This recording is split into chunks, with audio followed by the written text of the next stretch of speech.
तो भाई फिलहाल हमने पंजाब में रेड मार दी है और मंत्री बरिंदर सिंह गोयल जिनके पास 3 मंत्रालय हैं और भाई उन्हें पंजाब खतर करया के है उसे की पड़ताल खतर हम घुस गए हैं फिलहाल पंजाब में। और भाई बरिंदर सिंह गोयल जिनके पास की भूमिगत जल की बात करा, इरिगेशन डिपार्टमेंट की बात करा या फिर इसके गिले गिले खनन मंत्रालय की बात करा तो इस डाल के 12 भरकम मंत्रालय हैं। तो भाई कुछ कड़वे खाटे मीठे सवालों के जवाब लेने खातर हम पहुंच गए हैं मंत्री जी की कोठी पर यानी कि ठिकाने पे और पूछेंगे अगर भाई पंजाब खतर अब तक करया के है। आम आदमी पार्टी से विधायक हैं लहरा विधानसभा से और भाई 3 मंत्रालयों के मालिक हैं और सीट पे कोई और को नहीं, मंत्री जी बरिंदर सिंह गोयल जी मौजूद हैं। मंत्री जी राम राम जी, रेड मार दी है जी आपके ठिकाने पर जी। चलो अच्छा है, आप मिलने आए हो, स्वागत है आपका। नहीं स्वागत तो है मंत्री जी, हमारे जो सवाल हैं कुछ कड़वे हैं, कुछ खाटे हैं, कुछ मीठे हैं, कुछ तीखे हैं। तो फिलहाल जो है जंतर मंतर की बात करें या संसद की बात करें, बहुत ज़बरदस्त हंगामा और भारतीय जनता पार्टी के केंद्रीय मंत्री धर्मेंद्र प्रधान ने त्यागपत्र देना पड़ा। तो उसी सिलसिले में भारतीय जनता पार्टी का आरोप है कि भाई पंजाब के अंदर भी पेपर लीक होया। तो आप लोगों के जो मुख्यमंत्री है भगवंत मान जी वो त्यागपत्र क्यों नहीं देने लग रहे?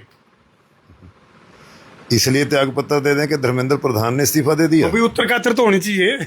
धर्मेंद्र प्रधान का जो पहले इस्तीफे की मैं बात करूं जी, धर्मेंद्र प्रधान का इस्तीफा उसी दिन होना चाहिए था जिस दिन नीट का पेपर लीक हुआ था जी। धर्मेंद्र प्रधान का इस्तीफा ना होके वो 22 बच्चे जो शहीद हो गए जी, इनकी एक गलती की वजह से हुए हैं। इन्हें तुरंत एक्शन लेना चाहिए था प्राइम मिनिस्टर को जी, इनका इस्तीफा लेना चाहिए था ताकि बच्चों में विद्रोह ना होता। जी, 22 बच्चे शहीद हो गए। जो इस्तीफा दिया गया है जी, ऐसे नहीं दिया गया, वो पूरे देश में आक्रोश था, पूरे देश में इस बात की चर्चा थी, लोग खड़े हो गए थे। इस्तीफा दिया इन्होंने। अब जब इस्तीफा दे दिया अगले दिन पंजाब की बात आ गई इन लोगों में। बिल्कुल। मैं ये बिल्कुल स्पष्ट कर देना चाहता हूँ, पिछले 4.5 साल से हमारी सरकार चल रही है, एक भी पेपर कहीं कोई लीक नहीं हुआ। जी, जिस पेपर लीक की ये बात कर रहे हैं 11 बजे पेपर शुरू हुआ है, जी, 11:15 बजे विद इन 15 मिनट्स 11 बच्चे पेपर की नकल कर रहे थे। तुरंत उन पे कार्रवाई हुई और जो बाहर से पेपर करवा रहे थे 21 लोगों पे तुरंत कार्रवाई की है। यानी कि नकल करने वालों पर भी और नकल करवाने वालों पर भी कार्रवाई हुई है। तुरंत कार्रवाई हुई है। ओके। मतलब उसमें पेपर लीक और नकल में जी, ये क्या तालमेल रहा, क्या मतलब रहा? नहीं विपक्ष तो काफी हंगामा कर रहे हैं ना। सत्ता पक्ष की अगर मैं बात करूं, डबल इंजन की सरकार बताने वाली भारतीय जनता पार्टी आप लोगों के ऊपर लगातार आरोप लगा रही है। इसका गिल्ला गिल्ला मंत्री जी भारतीय जनता पार्टी का जो ऑफिशियल पेज है उसके ऊपर आपके जो मुख्यमंत्री हैं पंजाब के भगवंत मान जी वो गाड़ी में बैठे हैं, पैग पे पैग लगाने लग रहे हैं और साथ की साथ जगह जगह कोई इंजेक्शन ले रहा है बच्चा पंजाब का, कहीं कोई गैंगवार हो रही है, कहीं लूटपाट हो रही है। इस तरह के दृश्यों को फिल्माया गया है AI के जरिए। पहले अकेली बात पे आ जाएं। हाँ आओ जी, बिल्कुल जी। पहले जो आपने पहले एक बात कही है कि ये पेपर लीक के बारे में, पेपर लीक वाली बात खत्म होगी। अब मुख्यमंत्री जी के बारे में जो ये लोग कह रहे हैं, मैं ये समझता हूँ इस पे कमेंट्स करना कोई ठीक नहीं है। बीजेपी का ऑफिशियल पेज है जिसका आप जिक्र कर रहे हैं कि वहाँ ये दिखाया गया है, कोई इंजेक्शन लगाते दिखाया गया, तो इससे क्या संदेश देना चाहते हैं ये लोग? ये संदेश देना चाह रहे हैं कि भाई पंजाब के अंदर आप लोगों ने ना तो नशे की रोकथाम के लिए कोई काम कराया, ना गैंगवार और गुंडागर्दी के ऊपर काम कराया, ना वहां पर बदमाशी जो फैल रही है उसको रोकने के लिए काम कराया, ना लूटपाट की रोकथाम के लिए कोई उपाय कर पाए। ये साबित करना चाह रही है भारतीय जनता पार्टी। ये दिखा के जी उसका बच्चों के मन पे क्या असर पड़ेगा? नेगेटिव पड़ेगा। तो क्यों ये कर रहे हैं? राजनीति है, राजनीति के हिसाब से राजनीति करें। जी, ये इन्होंने पूरे देश में इसी तरीके से लोगों को भड़का के, लोगों को गलत रास्ते पे डाल के राजनीति की है। जी, अब इलेक्शन का समय है तो आज ये ऐसी बातें कर रहे हैं। सेंटर में इनका राज है, बहुत स्टेट में, ज्यादातर स्टेट में इन्हीं का राज है। जी, तो राजनीति करें, राजनीति करें, पंजाब में लोगों को आगे बताएं कि हमने ये काम किए थे। इनकी कौन सी यहाँ राज्य नहीं रहा? 50 साल तक कांग्रेस का राज्य रहा, बीजेपी का राज्य रहा, अकाली दल की सांस से रहा, क्या काम किया इन्होंने लोगों को बताएं। अब ये मुख्यमंत्री जी के बारे में जो कह रहे हैं, हमारे मुख्यमंत्री जी को दुनिया जानती है जी। जब भी कहीं जाते हैं हजारों की भीड़ इकट्ठी होती है, तो अगर उनमें कोई कमी हो तो कैसे भीड़ इकट्ठी हो जाएगी जी। लोग उनकी बात सुनने के लिए तरसते हैं जी। और कहीं भी पंजाब में कहीं किसी किस्म की कोई गुंडागर्दी नहीं है। लॉ एंड ऑर्डर की पोजीशन पूरी देश में सबसे बढ़िया पंजाब में है। मंत्री जी, सेशन शुरू होने लग रहा है आपके सदन का, इसके लिए किस तरह की तैयारियां आप लोगों की चल रही हैं? क्योंकि आपके पास खनन मंत्रालय रहा है, पिछले दिनों पंजाब के अंदर बाढ़ आई, तो उस बाढ़ आने का जो कारण वो माना गया, वो ये माना गया कि भाई कहीं न कहीं जो अवैध खनन हुआ है पंजाब के अंदर, उसकी वजह से बाढ़ आई। तो मैं ये आपके माध्यम से पहले तो मैं आपसे ही पूछना चाहता हूँ कि ये नया फार्मूला माननीय शिवराज सिंह जी चौहान दे के गए थे कि अवैध खनन की वजह से और इसके अवैध खनन की वजह से और कुछ एक दो कारण उन्होंने और बताए थे, इसकी वजह से बाढ़ आ गई। तो ये तो काम ही बड़ा सीधा हो गया फिर कि जब भी हमें कहीं बरसात करवानी है तो थोड़ी खननी कर ले करें, अब बरसात आ जाया करेगी। हमने तो किसी किताब में पढ़ा नहीं है, हमने कहीं किसी किताब में नहीं पढ़ा। कोई लॉजिक की बात हो, मुख्यमंत्री रहे हैं, केंद्र के वजीर हैं, ये इससे बड़ा मजाक पंजाब के लोगों के साथ नहीं हो सकता जी। अगर उन्होंने कोई सांत्वना नहीं देनी थी, ऐसी बात नहीं करनी चाहिए थी। और जितने मंत्री उनके आए, जितने नेता लोग आए, सब पंजाब के साथ मजाक करके गए। तो मंत्री जी, पिछले दिनों आप लोगों का एक मिशन जो आपके द्वारा चलाया गया, मिशन हरियाली, उसके तहत हमारे पास जो जानकारी है कि लाखों पेड़ पौधे जो वो लगाए गए हैं। उस मिशन का कितना क्या प्रभाव आम जनता के ऊपर देखने को मिला, और कितने उसमें काउंटिंग की अगर मैं बात करूं तो कितने पौधे लगाने में कामयाब हुए आपका जो मंत्रालय? नहीं, मेरे मंत्रालय में पौधे नहीं लगाए जाते जी। मेरे मंत्रालय वो फॉरेस्ट हमारा डिपार्टमेंट। मिशन हरियाली कोई चलाया था आपने? मिशन हरियाली चलाया, वो हमारा डिपार्टमेंट अलग है। अच्छा। चलाया है, व्यक्तिगत तौर पे आपने चलाया? नहीं, वो गवर्नमेंट की ओर से हर साल चलता है। अच्छा जी। हर साल फॉरेस्ट डिपार्टमेंट है, बड़े पैमाने पे ये पौधारोपण का काम करते हैं। अब भी किया है, जो टारगेट हमने रखे थे उन्हें हमने अचीव किया है जी। तो इस बार का क्या, कितना बड़ा लक्ष्य लेकर चल रहे थे आप, और उसमें कितना कामयाब हो पाए हरियाली में? जी। जो जितना टारगेट है हमने उतने पौधे लोगों से सहयोग करके, और हमने इस बात का ध्यान रखा कि पौधे लगाने के सफिशिएंट नहीं है, पौधे को पालना जरूरी है। बिल्कुल। तो हमने पौधे पालने का काम भी किया है। और जो आप कह रहे थे सेशन का है, सेशन विधानसभा का सेशन है, जाएंगे, लोगों की बात रखेंगे, पंजाब की बात रखेंगे, लाइव हमारा टेलीकास्ट होता है, दुनिया देखेगी। नहीं, फिर भी किस तरह की तैयारी है, क्योंकि विपक्ष के तर्कस में भी तीर हैं और आप लोगों ने उन तीरों का जवाब भी देना है। तो आपके तर्कस में किस तरह के ब्रह्मास्त्र हैं, किस तरह के उन तीरों से तीर जब टकराएंगे तो क्या आपके पास जवाब है? और क्योंकि पंजाब के अंदर बहुत जल्दी इलेक्शन भी हैं, तो हरियाणा के जो मुख्यमंत्री हैं नायब सिंह सैनी, पंजाब भी पग डाल के धमाकेदार एंट्री होती है पंजाब के अंदर। देखो, ब्रह्मास्त्र हमारे पास काम के ब्रह्मास्त्र हैं। हम अपने किए कामों की बात करते हैं। विपक्ष के पास कोई तीर नहीं है, वो तो सिर्फ आपने पिछले 4.5 साल में देखा होगा, वो जिंदाबाद मुर्दाबाद पे रहते हैं, जा वॉकआउट पे रहते हैं। विपक्ष तो कांग्रेस है, कांग्रेस की जितने ये हैं 15-18, इनकी आपस में किसी की सुर नहीं है। हमारे मुख्यमंत्री ने कई दफा कहा है कि आप भाई बैठो, आप बैठो, पंजाब की कोई बात करो, उस पर हम लोग चर्चा करें जी। लेकिन ये बैठते नहीं हैं।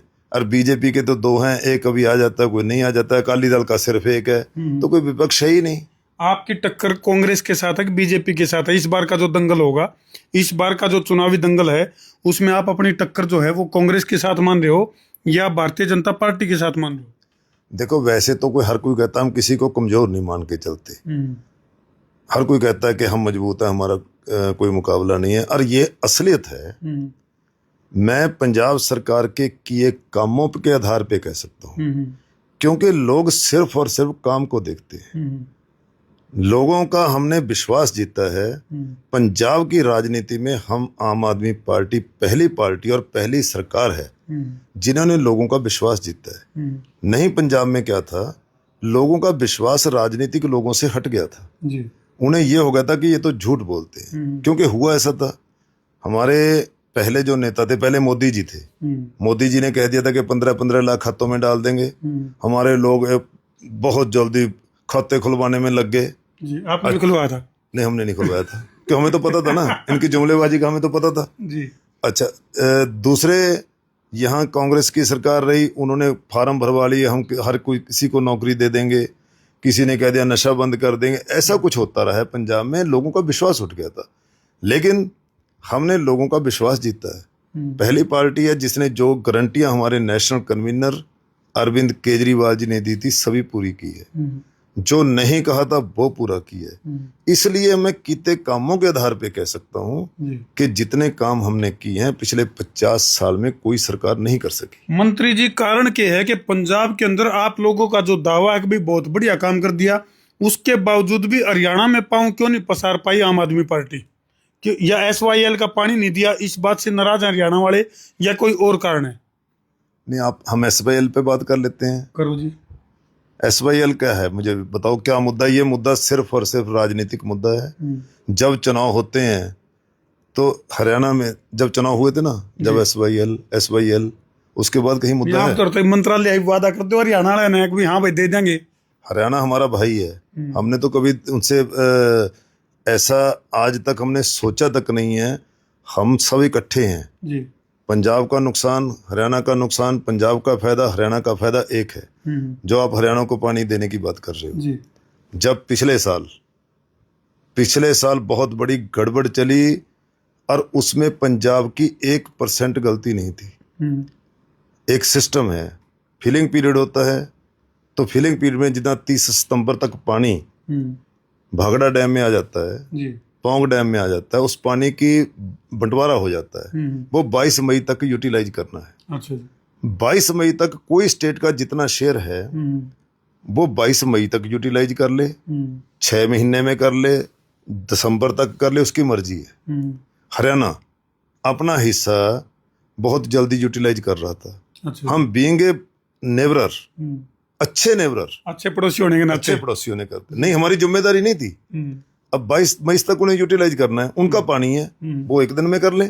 लेकिन हमें पता था, हमने अच्छे पड़ोसी होने के नाते उन्हें आगाह किया, लेटर लिखे। मार्च में 2-3 लेटर लिखे हुए हैं कि भाई अपना पानी इतना रह गया तुम्हारा, अब देख के यूटिलाइज करो। इसके साथ सेंटर के मिनिस्टर को भी हमने लिखा जी कि भाई इनका पानी इतना रह गया, इन्हें समझा दो। नहीं समझे, अपना पानी हिस्से का यूटिलाइज कर लिया। यूटिलाइज करके हमारे हिस्से का पानी लेने की कोशिश हुई, और केंद्र की सरकार ये कहने की बजाय कि भाई आपने अपना पानी यूटिलाइज कर लिया था, ऐसा क्यों कर रहे हो, वो उनके पीछे आके खड़ी होगी कि हम जबरदस्ती पानी ले लेंगे। हमारी दरिया दिली देखो, वहां हम खड़े हैं भागड़ा डैम पे। अच्छा जी। कि भाई हम जबरदस्ती तो लेके जाने नहीं देंगे। हमारी दरिया दिली देखो पंजाब की। एक लेटर हमें मिलता है हरियाणा गवर्नमेंट का 25 मार्च को जी। उस लेटर में क्या लिखा है कि हमारे लिए पीने का पानी नहीं है, हमारे पशुओं के लिए पानी नहीं है, हमारे थर्मल प्लांटों के लिए पानी नहीं है, तो हमें पानी दिया जाए 4000 क्यूसेक। एक तरफ हम लड़ाई लड़ रहे हैं, उनकी ज्यादती के खिलाफ लड़ाई लड़ रहे हैं।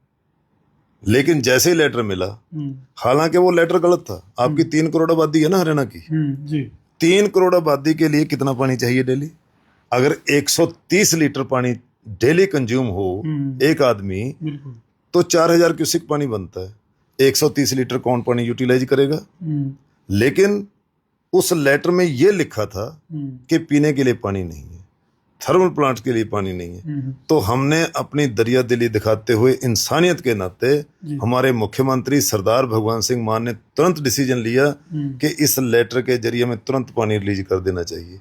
लड़ाई लड़ रहे हैं हम। अच्छा, फिर भी दिया पानी आपने? 4000 क्यूसेक पानी हमने हिस्से से दिया जी, रेगुलर दिया। चलिए मंत्री जी, आपके पास 3 मंत्रालय रहे हैं, तो पंजाब के लिए इन तीनों मंत्रालयों के जरिए अगर मैं रिपोर्ट कार्ड की बात करूं तो क्या कुछ कर पाए पूरे पंजाब के लिए?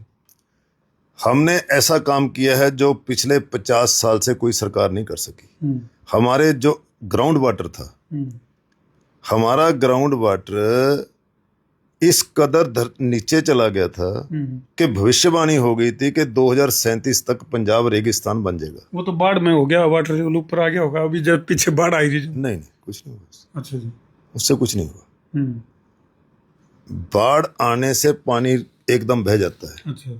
थोड़ा बहुत कहीं फर्क पड़ जाता है, लेकिन बाढ़ से पानी, धरती के नीचे का पानी बचाने का सोर्स सिर्फ एक है कि धरती से पानी ना निकाला जाए जी। अब हमारा जो स्टेट है वो खेती प्रधान है। अब खेती पूरे पंजाब की, पूरे देश की जो जरूरत है 40% बिल्कुल पंजाब पूरी करता है जी। तो खेती तो करनी है, हमारे लोग खेती कर रहे हैं जी। तो उसका तरीका एक ही था कि हमारा जो नहरी पानी है वो हम अपने खेतों को पहुंचाएं जी। इसके लिए किसी भी सरकार ने, पंजाब की ने कोई काम नहीं किया। यानी आपके आने से पहले वाली जो सरकारें हैं उन्होंने इसके ऊपर 26% पानी हम यूटिलाइज कर पा रहे थे। आज की तारीख में हमने 7572 करोड़ रुपया खर्च के पंजाब में 15,000 किलोमीटर अंडरग्राउंड पाइप और खाले बनाए जी। जो एग्जिस्टिंग नहरें थी उनकी स्ट्रेंथनिंग की, उन्हें सरहंद जैसे हमारा चैनल है, सरहंद फीडर है तो उसकी कैपेसिटी 2600 क्यूसेक बढ़ा दी, फिरोजपुर फीडर की कैपेसिटी 2800 क्यूसेक बढ़ा दी। हमने अपना कैनाल सिस्टम इतना मजबूत किया कि आज की तारीख में हमने धरती नीचे का पानी निकलना, बहुत मोटरें बंद रही, जितनी पैडी नहरी पानी मिल गया तो इसलिए तो नहरी पानी लगा के हमने धरती के नीचे का पानी बचा के, उसकी खपत कम होगी, वहां से फिर पानी का लेवल ऊपर आ गया, कहीं 3-3, 4-4 मीटर लेवल ऊपर आ गया। जब पानी 14,000 ट्यूबवेल है पंजाब में, पानी निकाल रहे थे दिन रात। पानी पे आपने बहुत अच्छी कहानी दर्शकों को सुना दी है जो आपने करके दिखाया है। लेकिन अगर खनन की अगर मैं बात करूं तो खनन माफियाओं को रोकथाम के लिए, उनकी पकड़ दकड़ के लिए क्या कदम उठाए और कितने अवैध खनन के मामले आपने डिस्क्लोज करे? 1500 के करीब हमने FIR दर्ज की है अवैध खनन के खिलाफ। 1500 के करीब अवैध खनन के खिलाफ FIR हुई। 1600-1700 के करीब चालान किए हमने, जो कि अवैध खनन में उनसे 2 लाख जुर्माना वसूला जाता है। और पिछली सरकार जो 2017 से 2022 तक कांग्रेस की रही, उनकी जो ईयरली थी 120 करोड़ थी। हम आज 800-900 करोड़ माइनिंग से ले रहे हैं। और दूसरी सबसे बड़ी बात इलीगल माइनिंग की, मॉनिटरिंग की, हमें पूरे देश में हमारी कैटेगरी में सेंटर की सर्वे सेंटर ने किया है, उसमें हमें पहला स्थान मिला है और 200 करोड़ रुपए का हमें एप्रिसिएशन अवार्ड मिला है सेंट्रल गवर्नमेंट माइनिंग। ये बधाई के पात्र हो जी आप। Thank you. क्योंकि देखो हम निष्पक्ष पत्रकारिता करते हैं, जो आग्रह भाई ना पक्ष ना विपक्ष, हम हाँ पूरी तरह से निष्पक्ष। यदि वाक्य में आपने इस मामले में सफलता हासिल करी है तो इसके लिए आपको बहुत बहुत शुभकामनाएं। Thank you. तो देखो मतलब इतना हमने काम किया है, हम हर रोज कोई ना कोई नई टेक्निक लेके आ रहे हैं जी, लोगों के सहयोग से ला रहे हैं। और हमने ये भी नहीं है, हम सभी से मीटिंग कर रहे हैं, नई अमेंडेड पॉलिसी लेके आए हैं। तो अवैध खनन का यहाँ कोई सवाल नहीं उठता। जहाँ डीसिल्टिंग है, डीसिल्टिंग की हमने। और national highway authority of India को माननीय प्रधानमंत्री जी ने एक दिन बात कही कॉन कॉल पे, सभी चीफ सेक्रेटरी को कही कि पंजाब में मिट्टी नहीं है तो हमारी मिट्टी बिक रही है, लेकिन NHA के लिए हमने फ्री मिट्टी दी जी। मतलब हम जो काम जरूरी है, जहां जरूरी है, हम उसके लिए काम कर रहे हैं। चलो भाई, रिपोर्ट कार्ड जो है मंत्री जी ठाडा ले रहे हैं, बाकी हमारे सवाल ही बे खत्म को नहीं हुए हैं। जैसे जैसे सेशन चलेगा तो हमारे सवालों की तादाद भी जो है वह बढ़ती रहेगी। और भाई 3 मंत्रालयों के मंत्री जो है वो हमारे साथ और सीट पर मौजूद थे, जिनका हमने कड़वे खट्टे मीठे तीखे सवाल लिए हैं। तो हमने इनके जवाब किसे लगे कमेंट सेक्शन में जरूर लिख दियो। और भाई अगली मुलाकात के लिए तो हमने किसे सवालों के जवाब चाहिए वह भी कमेंट सेक्शन में जरूर लिख दियो, ताकि पंजाब जो है वो तरक्की के रास्ते पे अग्रसर हो सके। कर दो वीडियो ने शेयर। मैं हूं आपका अपना देसी पत्रकार धर्मू। जय जवान, जय किसान, जय हिंदुस्तान।